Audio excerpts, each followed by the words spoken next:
Good morning, dear students. We are studying provision affecting accounting treatment in absence of partnership deed.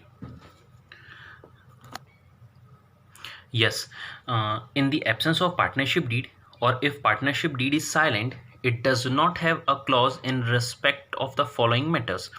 मतलब कि अगर partnership deed नहीं बनी हुई होगी या पार्टनरशिप डीड साइलेंट का मतलब बनी तो है बट इन मैटर्स के ऊपर बात नहीं लिखी हुई है, तो क्या होगा?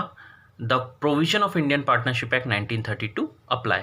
Provision of partnership Act 1932 apply हो जाएगा। जैसे कि पहला क्या कहता है, share of profit and losses. Profit and loss का शेयर के बारे में नहीं लिखा हुआ है। जैसे हमने डीड में ये सारी बातें देखी थी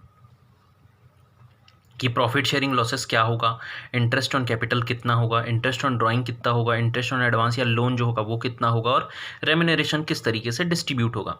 बट मान लेते हैं अगर पार्टनरशिप डीड बना ही नहीं है, एब्सेंस है, या बना तो है लेकिन साइलेंट है, इनके बारे में कुछ भी बातें नहीं लिखी, मतलब भूल गए इनको मेंशन करना, तो सबसे पहला रूल बनता है share of profit and loss are shared equally by the partner. मतलब जो भी प्रॉफिट कमाएंगे पार्टनर्स या लॉस होगा उसको इक्वली डिस्ट्रीब्यूट कर देंगे।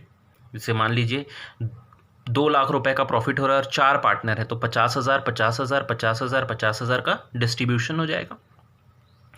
10 लाख रुपीस का प्रॉफिट हुआ और 4 पार्टनर है, तो 2,50,000 2,50,000 2,50,000 और 2,50,000 का डिस्ट्रीब्यूशन हो जाएगा। Interest on capital is not paid to partners. Interest on capital अगर नहीं है, पार्टनरशिप डीड में नहीं लिखा हुआ है, तो पार्टनर्स को नहीं मिलेगा, मतलब नहीं दिया जाएगा।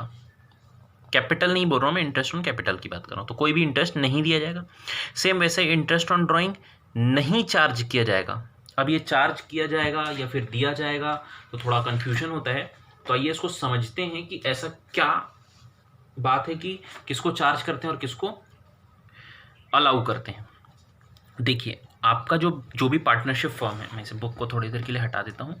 जो भी फर्म है, ये मान लीजिए आपका पार्टनरशिप फर्म है, जो पार्टनर्स हैं, ए ले लो, बी ले लो, सी ले लो, कोई भी, ये पार्टनरशिप फर्म को क्या करते हैं, कैपिटल देते हैं।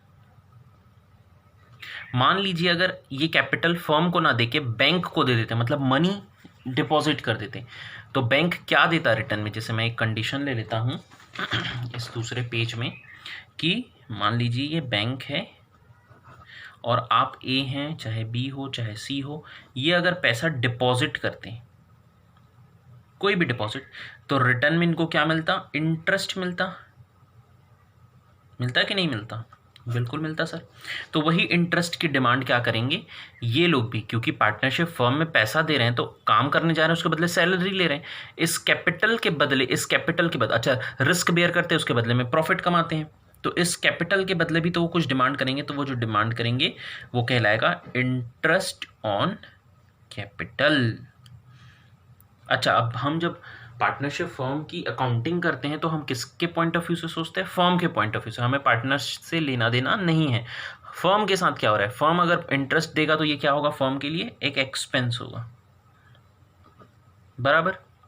चलिए, तो ये इंटरेस्ट ऑन कैपिटल की बात हुई। तो इंटरेस्ट ऑन कैपिटल क्या होता है, अलाउ करता है पार्टनरशिप फर्म, ठीक है। दूसरा सेम इसी तरीके से, ये देखिए, अगर मान लेते हैं एक बैंक है और पार्टनर है ए बी और सी, कोई भी, मतलब कोई भी जनरल इंसान है, इनको पैसे की ज़रूरत है, तो ये क्या ले सकते हैं, बैंक से पैसे ले सकते हैं, जिसे हम लोन बोलेंगे। अच्छा, लोन लेने के बदले में क्या करना पड़ेगा, लोन का पैसा तो देंगे लेकिन लोन के पैसे को यूज़ किए उसके बदले में इंटरेस्ट देना पड़ेगा, जिसे हम इंटरेस्ट ऑन लोन बोलते हैं। तो सेम इसी तरीके से अगर बैंक नहीं है, यहाँ पार्टनरशिप फर्म है, ये देखिए पार्टनरशिप फर्म है, और एक अलग ही कंडीशन में ले लेता हूँ। अगर मान लेते हैं ये फर्म है और 3 पार्टनर है, ए हो चाहे बी हो चाहे सी हो, अगर इन्होंने कुछ पैसा लिया है एज अ ड्राइंग, तो भाई अगर ये पार्टनरशिप फर्म नहीं होता, बैंक होता तो इंटरेस्ट देते, तो वैसे ही आप क्या करेंगे, पार्टनरशिप फर्म को इंटरेस्ट देंगे, तो इसे हम क्या बोलेंगे, इंटरेस्ट ऑन ड्राइंग्स। तो पार्टनरशिप फर्म के पॉइंट ऑफ व्यू से ये अलाउ करेगा कि चार्ज करेगा? चार्ज करेगा, इनसे मांगेगा, तो ये क्या हो गया, एक चार्ज हो गया, ठीक। तो इस तरीके की अकाउंटिंग जो है आपको देखने मिलेगी। आइए अब आते हैं हमारे बुक में वापस से। ये देखिए बुक में क्या क्या कहता है कि interest on capital not allowed. ये देखिए हमने भी अभी पढ़ा कि अलाउ करता है, पार्टनरशिप फॉर्म अलाउ करता है, वो नहीं करेगा अलाउ, नॉट पेड या नॉट अलाउड। और इंटरेस्ट ऑन ड्राइंग चार्ज जो करता है, पार्टनरशिप फॉर्म ले लेता है पैसा, वो नहीं लेगा। Interest on drawing is not charge from partners, partner से कोई भी इंटरेस्ट ऑन ड्राइंग चार्ज नहीं किया जाएगा। नेक्स्ट है interest on advance and loan by the partners. Interest on loan is paid 6% per annum. तो ये तो हमने देख रखा था कि अगर इंटरेस्ट ऑन लोन की कोई बात नहीं हुई है तो 6% पर एनम के हिसाब से इंटरेस्ट दे दिया जाएगा। और interest on partners loan is charge against profit. It means interest is payable even if there is a loss. मतलब कि अगर पार्टनरशिप फॉर्म में लॉस हो जाता है, भाई इंटरेस्ट ऑन कैपिटल ये दिया जाता है पार्टनरशिप फर्म को, लेकिन कब देगा पार्टनरशिप फर्म? जब प्रॉफिट होगा, पैसे होंगे इनके पास, तभी तो दिया जाएगा, नहीं तो कैसे दे देगा। हाँ, लेकिन इंटरेस्ट ऑन ड्राइंग लेगा क्योंकि ये तो इनकम है ना पार्टनरशिप फर्म की, लेकिन ये एक एक्सपेंस है क्योंकि देना पड़ेगा पैसा। तो ये कब दे सकता है पैसा इनको, कब दे सकता है इंटरेस्ट ऑन कैपिटल? जब पार्टनरशिप फर्म को क्या होगा? प्रॉफिट। अगर पार्टनरशिप फर्म को लॉस होगा तो देंगे क्या? नहीं।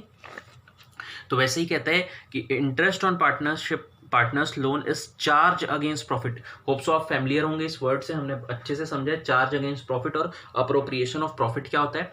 तो चार्ज अगेंस्ट प्रॉफिट मतलब प्रॉफिट हो तो ठीक बात है, प्रॉफिट नहीं भी होगी तो भी इंटरेस्ट ऑन लोन पार्टनर को देना पड़ेगा। It means interest is payable even if there is a loss. Loss होगा तो भी 6% पर एनम के हिसाब से पार्टनर को क्या दे देंगे? इंटरेस्ट ऑन लोन दे देंगे। Next point, remuneration to partner. Remuneration, salary या commission is not paid allowed to any partner. तो भाई ना सैलरी मिलेगा ना कमीशन मिलेगा, कोई भी पार्टनर को, रेम्यूनरेशन जिसे बोलते हैं शॉर्ट में, कोई भी पार्टनर को अलाउ नहीं किया जाएगा, नहीं दिया जाएगा। कब नहीं दिया जाएगा? जब पार्टनरशिप डीड नहीं बनाई गई है या बनाया गया है लेकिन उसमें उसकी बातें नहीं की गई हैं तब।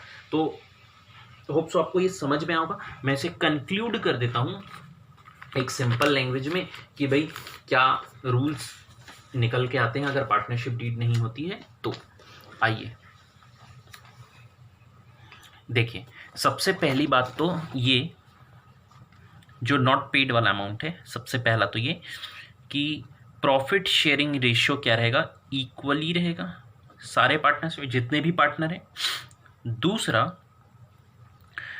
इंटरेस्ट ऑन कैपिटल बोल लो एंड इंटरेस्ट ऑन ड्राइंग्स बोल लो एंड, ये तीसरा हो गया, मैं चौथा ले लेता हूं,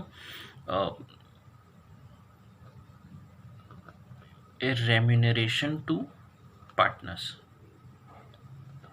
ये पूरे के पूरे पॉइंट नॉट अलाउड है, मतलब नहीं मिलेगा, दिया ही नहीं जाएगा। ठीक, ना इंटरेस्ट ऑन कैपिटल दिया जाएगा, ना इंटरेस्ट ऑन ड्राइंग लिया जाएगा, चार्ज किया जाएगा, और ना ही रेम्यूनरेशन दिया जाएगा। तो 4 पॉइंट हो गया।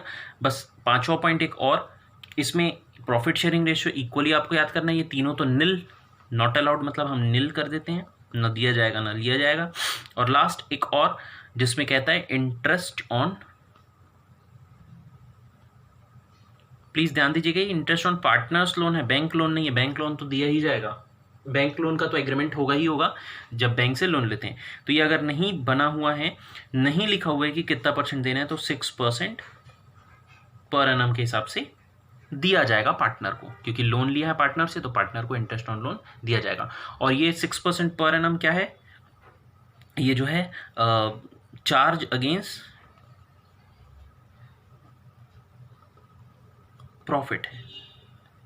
चार्ज अगेंस्ट प्रॉफिट का मतलब पार्टनरशिप फर्म को प्रॉफिट हो तो अच्छी बात है, नहीं हो तो भी पार्टनर्स को कहीं ना कहीं से इस इंटरेस्ट का पेमेंट तो करना ही पड़ेगा। अब उसके लिए कोई भी एडजस्टमेंट पार्टनर्स कर सकते हैं अपने तरीके से। तो ये इस तरीके से कुछ एग्रीमेंट होता है पार्टनरशिप फर्म में पार्टनर्स के बीच में रीपेमेंट के लिए इंटरेस्ट के लोन का।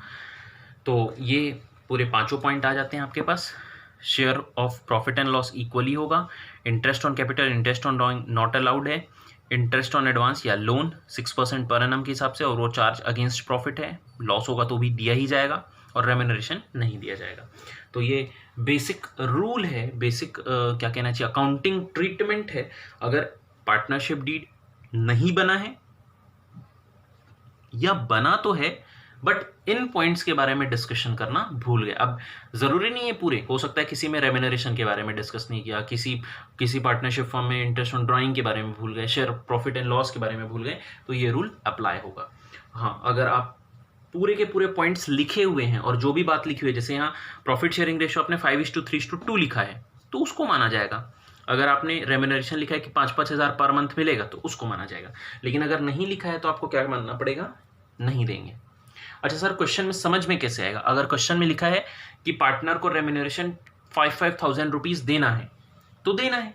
कहाँ से पता चलेगा 5,000 रुपीज़ देना है? भाई डीड बनी होगी, उसी में तो लिखा होगा, तो आपको वहाँ मान लेना है कि डीड बनी हुई होगी। आइए एक चीज़ और देख लेते हैं, लायबिलिटी ऑफ पार्टनर्स क्या है।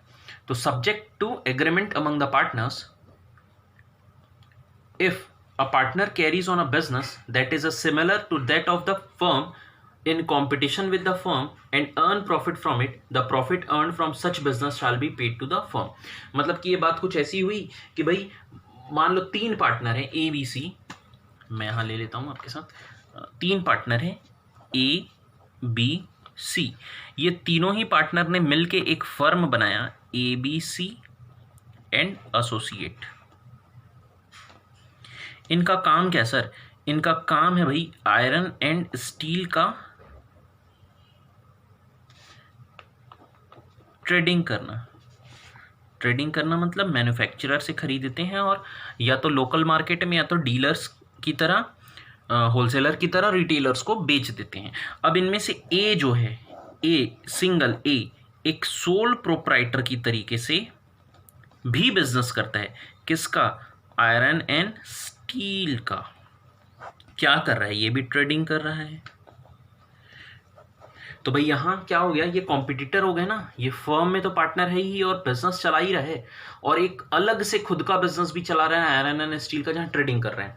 अब यहाँ स्कोप क्या होता है सर? ऐसा करने से क्या मतलब कहने का मतलब है कि भाई यहाँ से भी जो प्रॉफिट अर्न करेगा क्या करेगा, वो इस फर्म को लाके दे देगा, मीन्स शेयर करेगा। तो ऐसा क्यों कहा गया?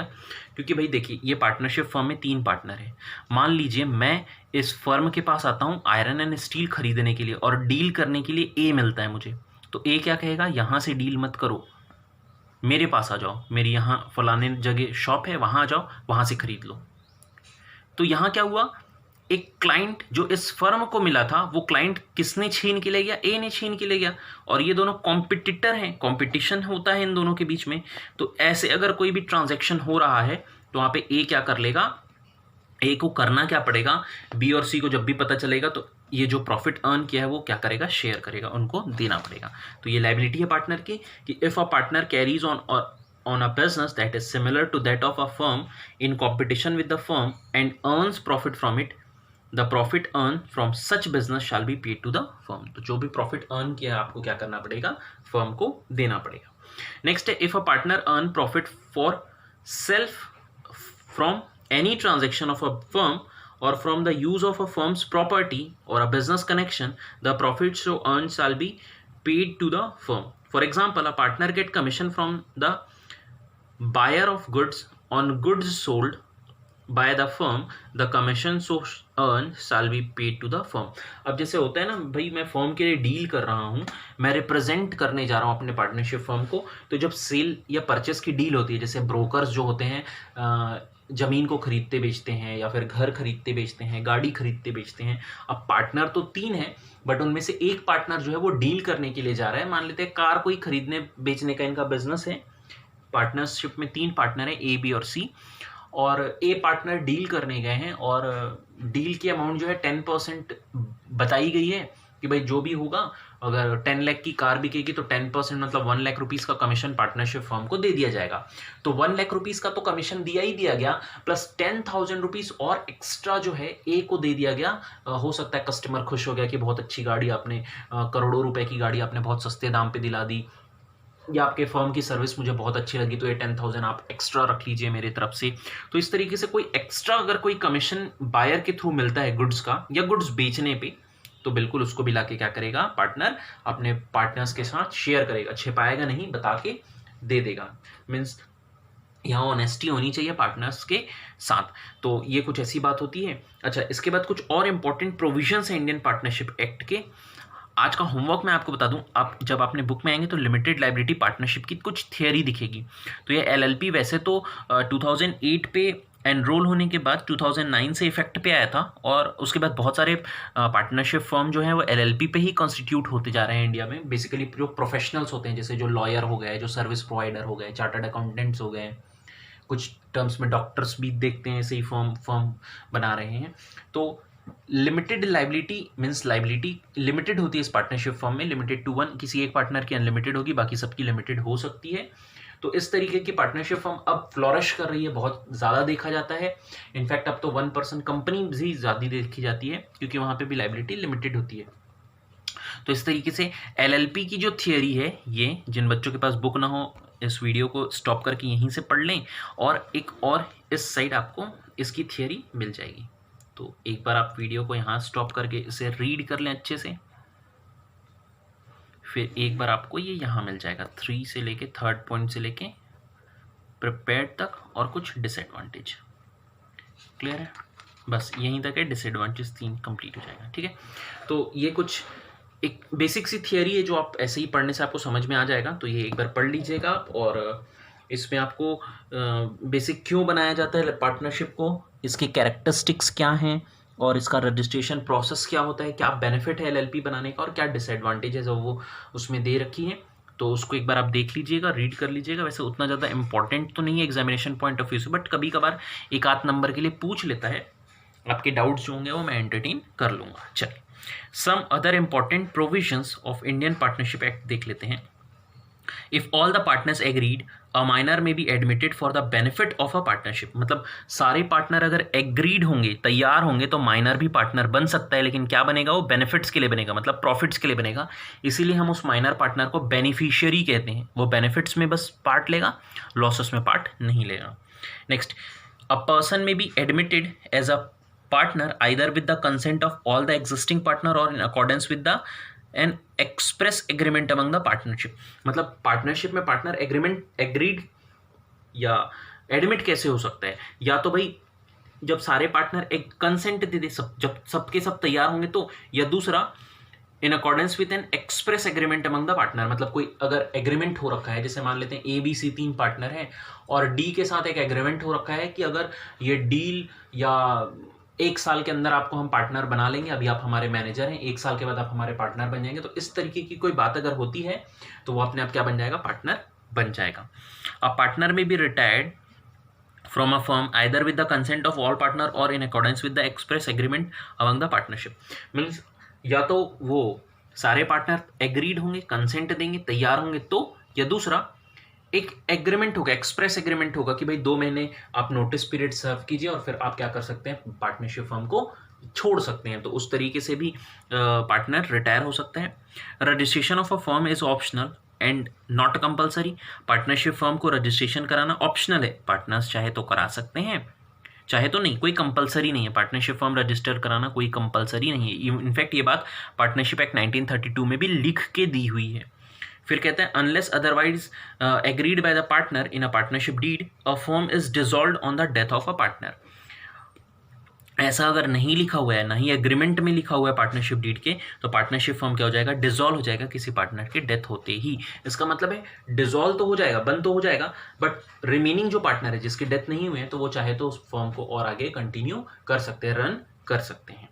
ठीक है, ये कहता है it should be noted that the above provision of the Indian Partnership Act 1932 are applied when partnership deed does not exist और where it exist it does not have a clause to this effect. मतलब ये सारे बातें तभी apply होगी जब partnership deed या तो नहीं बनी हुई है या तो बनी हुई है लेकिन इन बातों का कोई भी डिस्कशन नहीं हुआ है। तो जैसे कि अगर डिस्कशन हुआ है और उसमें लिख दिया कि एडमिट होने के समय अगर 3 पार्टनर है ABC, उसमें से अगर 3 पार्टनर ABC में अगर लिखा हुआ है कि A पार्टनर अगर तैयार है किसी पार्टनर को एडमिट करने के लिए, तो वो बिल्कुल उसके कंसेंट से हो सकता है, तो वैसे होगा।